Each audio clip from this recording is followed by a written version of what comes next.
Ladies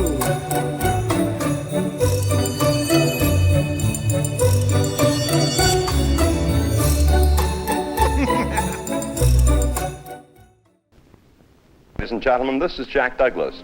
Tonight we have a special 30-minute tour to that part of New York which some people call Greenwich, but which is better known as the Village, the most famous village in all America.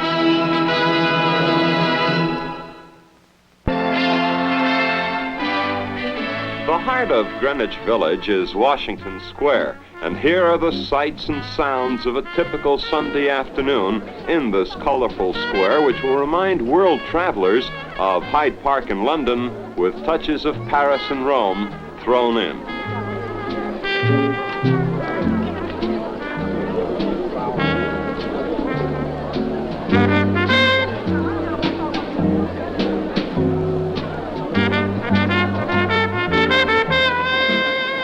The Washington Square Arch is a structure of stately beauty, reminiscent of the Arch of Triumph in Paris. But despite its look of dignity, it's had quite a colorful history. For example, in 1916, 6 villagers climbed to the top of the arch, fired cap pistols, and declared Greenwich Village an independent nation. But not far away, at 29 East 4th Street, stands the Old Merchant's House, a reminder of life in Greenwich Village of more than a century ago. Now, this was the home of Seabury Treadwell, a wealthy importer of hardware. In 1835, Treadwell and his wife moved here with their 7 children, and every piece of furniture now in the old house was used by the Treadwell family. This rosewood piano in the front parlor dates back to 1834. Mrs. Treadwell's favorite chair was designed by John Belter, one of New York's early and leading furniture makers. Next to it is this table covered with paper mache and inlaid with mother of pearl. And yes, the carpet on the parlor floor is also the original floor covering. It's French moquet and was woven to order for the Treadwells. 2 bronze candelabra of the period depict American Indians, but because Europeans in those days had limited knowledge of the New World, the Indians are shown wearing Oriental robes. The Treadwells were strong-minded abolitionists.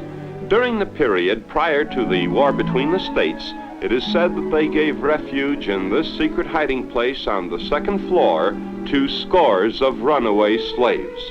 The Old Merchant's House, early Americana in Greenwich Village. Another example of the social prominence enjoyed by the village during the 19th century is this row of 12 Greek Revival mansions. They were built in the 1830s, and at that time, this section of New York was considered one of the places to live. Now, many prominent writers, artists, and actors, as we know, have called the village their home. At this address, 137 Waverly Place, the immortal Edgar Allan Poe lived with his child bride, who was 13 years old. And at number 14, 10th Street, the great Mark Twain lived with his family in the late 1860s. On Hudson Street, we find the St. Luke's Parish House, boyhood home of Bret Harte, who authored The Outcasts of Poker Flat and other Western short stories. And in this red brick house, the second one from the right, at 11 Commerce Street, Washington Irving lived with his sister, and at that time he was writing The Legend of Sleepy Hollow. At 75.5 Bedford Street, this building claims the distinction of being the narrowest house in the village. It's only 9 feet, 6 inches wide. And this dark building with yellow shutters once housed the slaves of a nearby landowner, yes, in the village. While living in Milligan Place, just off 6th Avenue, America's greatest playwright Eugene O'Neal wrote The Emperor Jones. MacDougall Alley still has gas lights left over from the days when these buildings were stables. They stood behind a row of handsome manor houses. The Church of the Ascension on 5th Avenue at 10th Street was the first church to be erected on the avenue. It was consecrated in 1841. The Cherry Lane Theater on Commerce Street was started in an empty box factory by the brilliant poetess Edna St. Vincent Millay. And at the end of Gansvoort Street, a long pier juts out into New York Harbor. And for 20 years, the author Herman Melville worked here as a customs inspector, believing himself to be a failure as a writer. When he died in 1891, he left behind, among other works, the epic novel that is known the world over as Moby Dick. You know, Greenwich Village enjoys the reputation of being both fascinating and reasonable as a place to shop in New York City. One of many intriguing stores in the village is called simply Rudy, with an I. It's on 7th Avenue and specializes in Oriental art. The owner, who answers to that name, Rudy, is a recognized authority on art objects from the Far East, and he told us that his most valued possession is this giant wooden statue of Buddha. Now, although it's not ancient, being only 70 years old, its finely carved features and highly polished wood give it a lustrous excellence that never fails to attract attention. Other treasures on the shelves range in age from 200 to 1,200 years and are priced anywhere from a few dollars to several thousands. Here's a real bargain for the coin collectors, Japanese money. Now, it's 150 years old, but sells for only 50 cents each. And this now is a 600-year-old figure of a Japanese priest. And here's a stone carving done in India in the 12th century. Remember the shop and its owner, Rudy. At 407 Bleecker Street, we stopped at the African Trader. Inside the shop, one of the owners, Mrs. Ellison, shows us an unusual native instrument from Tanzania. It's called a thumb piano. Listen.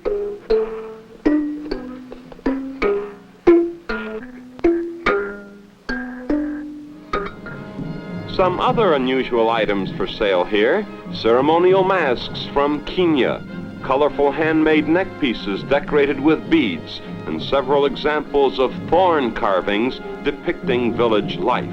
These miniature figures are created from a thorn that grows about 5 inches high on hardwood trees in western Nigeria. This and more at the African Trader on Bleecker Street. For generations, the village has fostered a variety of art galleries and hundreds of artists. At the Terrain Gallery, number 39 Grove Street, there is a striking exhibition of optical painting, commonly called op art. This red and blue work is by Arnold Schmidt, who also painted this one in black and white. Schmidt says of his paintings, and I quote, "The stripe takes on many characteristics. It may be a band of color that suddenly shapes into a form, then disappears into the background. With this potential, the stripe can continually stimulate the eye." End of quote. Op art at the Terrain Gallery. We found it to be both interesting and certainly thought-provoking. Another village painter who is experimenting with optical art is Mr. Gerhard Liebman. He is finishing a painting that looks like converging brick walls. But if we'd like a different view, we need wait only a few seconds, and there it is, a completely changed perspective, utilizing the very same painting. The Renata Theater on 11th Street is the mecca of the younger set, and this marionette show is the classic story of Cinderella.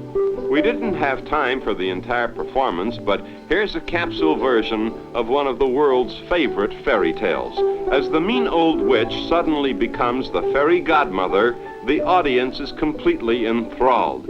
And when she transforms the poor little scullery maid into the glamorous Cinderella and sends her off to the ball, the young audience gets into the act and waves goodbye.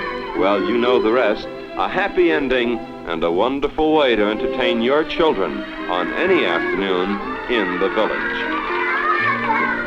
Among the important legitimate theaters are the Provincetown Playhouse, the Bowery Lane Theater, the Square East, and there's also the Washington Square Theater. And the Judson Memorial Baptist Church houses the Judson Poets Theater. This group specializes in avant-garde plays and has received numerous awards for its sponsorship of experiment and experimenters in the performing arts. The title of the play is You're as Old as Your Arteries. It was written by Alex Kemeny, and the actor unbuttoning his coat is Sully Boyer. The girl is Brenda Smiley. The man wearing the dark costume, Bill Macy, and the young man is Robert Frink. Let's listen. Do you want to hear a poem? Sure. No, you don't want to hear one. Come on. Why not? Okay.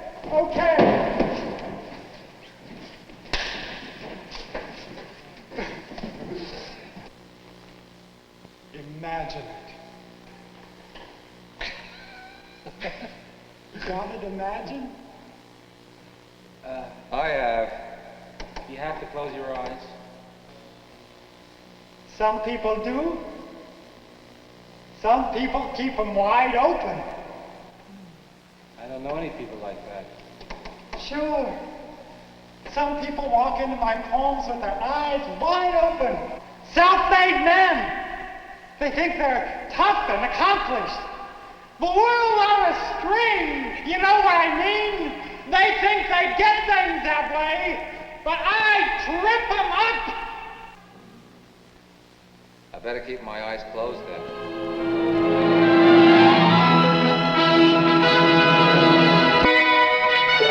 The main shopping area in Greenwich Village is 8th Street, and along its busy sidewalks, the open-air markets seem delightfully European. You know, in Greenwich Village, every other shop seems to call itself a gallery.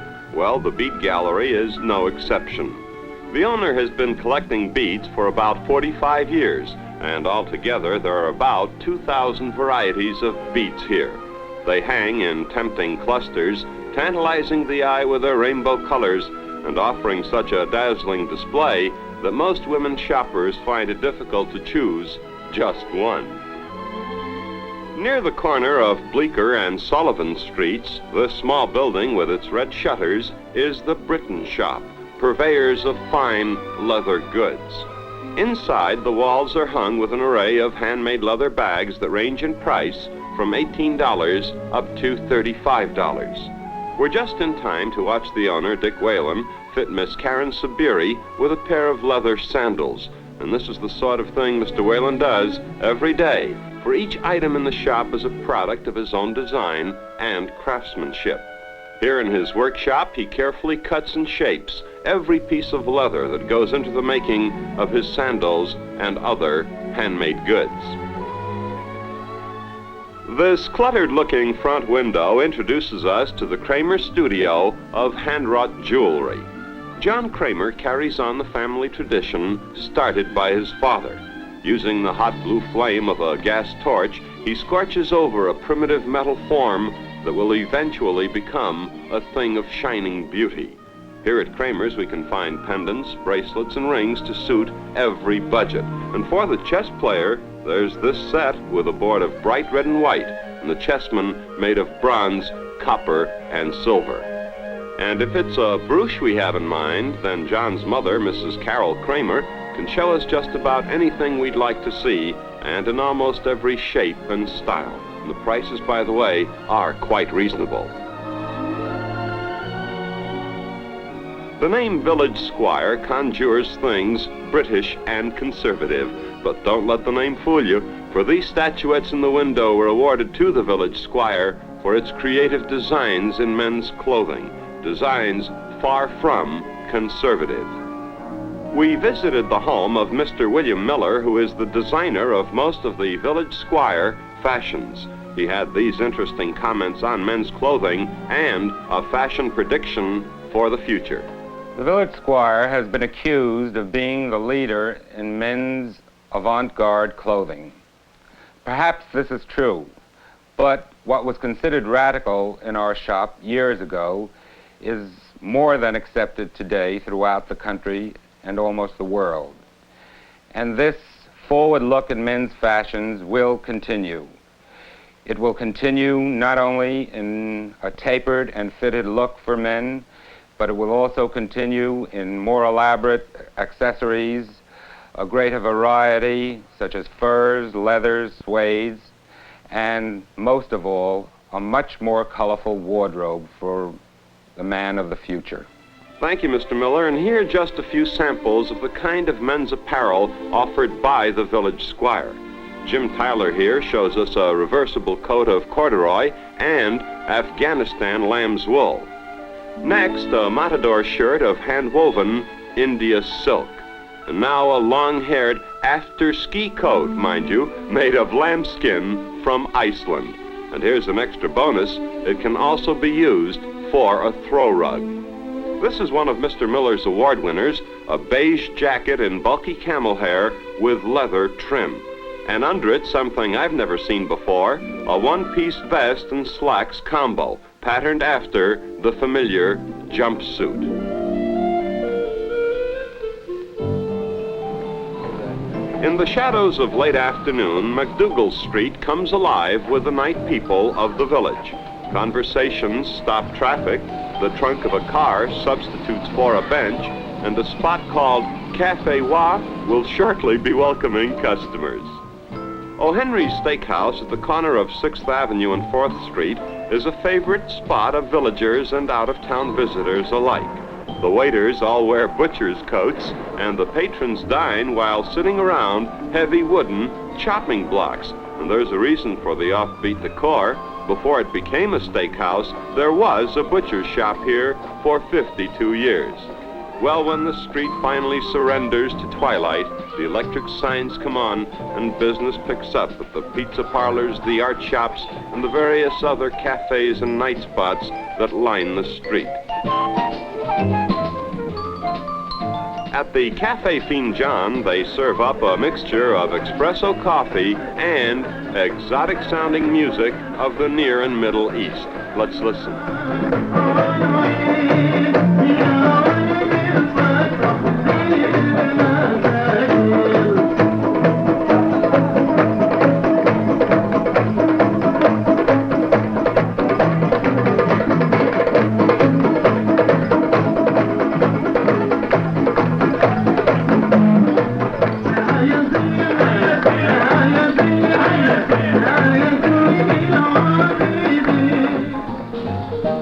Downtown at number 1 Sheridan Square has a facade that's painted to resemble an old-fashioned candy store.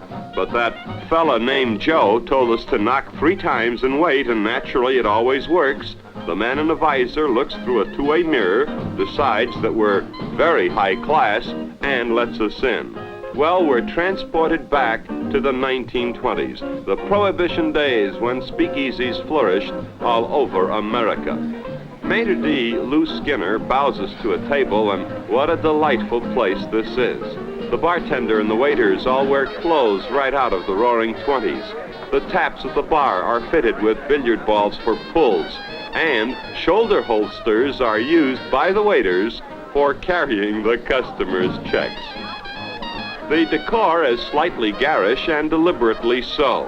The hard liquor is served in small cream pitchers, just as it was in the days when a revenue agent might be lurking around the nearest corner.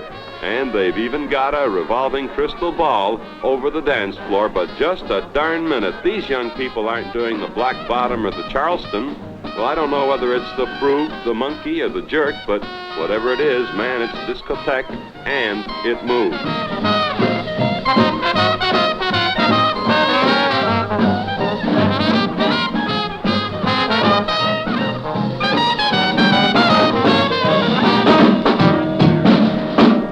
Well, she weighs 400 pounds, she's a charmer, and she's here to launch a new dance appropriately called the Elephant. The idea is to imitate the movements of an elephant's trunk while walking around in a circle and holding the hand of the dancer in front of you. It's the downtown where everybody swings, even a baby elephant. They imported this one right out of New Orleans. They call it Your Father's Mustache, and every night is a rehash of New Year's Eve.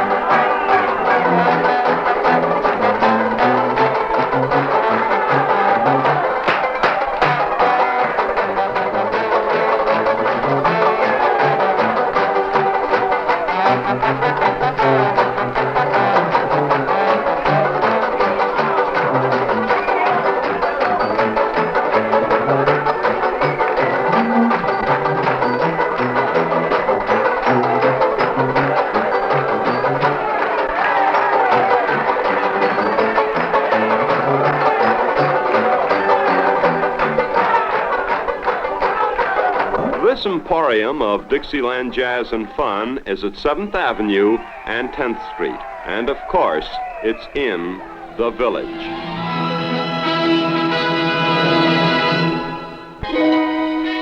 The red brick building in the center of our screen looks much the same as many other old structures in the Village.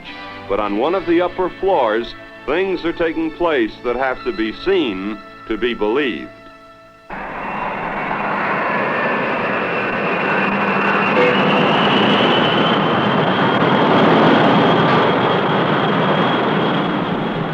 Call her my wild Irish rose.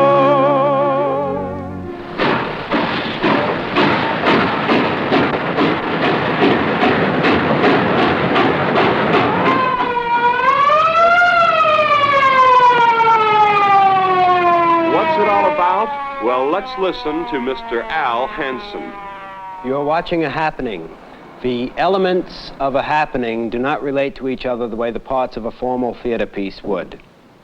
The happening is an experimental theater form, and the events and situations in it, the occurrences, do not relate to each other at all in a formal academic way. A person seeing a happening might think it high comedy and very funny and enjoy it very much. His companion might feel it was very tragic and quite sad. A third person might not like it at all.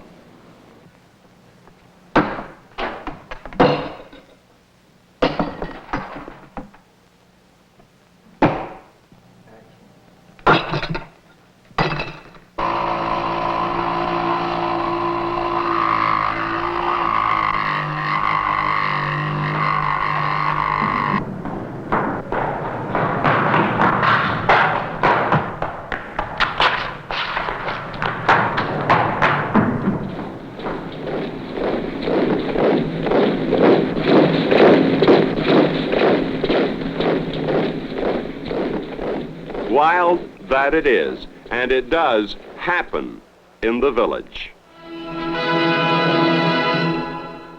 Next week, more faces and places somewhere in America. Until then, this is Jack Douglas saying thank you so much and good night, ladies and gentlemen, boys and girls.